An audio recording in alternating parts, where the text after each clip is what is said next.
Ahoj, Kyani. Tak už jsem doma. Ahoj, Kájo. Dneska jsi doma nějak brzo. To víš, Wagner vzal dneska autem. No já jsem vás viděla z okna. Víš co, tak já se jenom posprchuju a pak ti udělám něco k jídlu, jo? Tak to já si dám zatím čmouda na balkóně.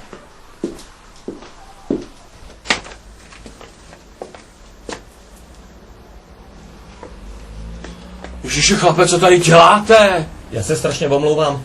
Já vím, ona to je trapná situace, ale já jsem byl u sousedky, té, co bydlí nad váma, opatro víš, a No a?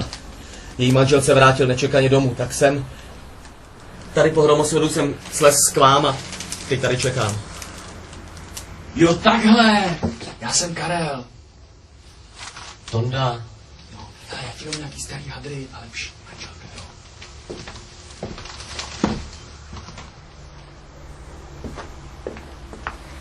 Tak hele, tady máš boty.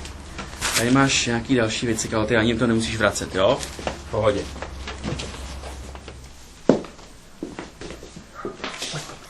Hele, hlavně nás nevidí manželka, jo? No to bych nerád. Dobře.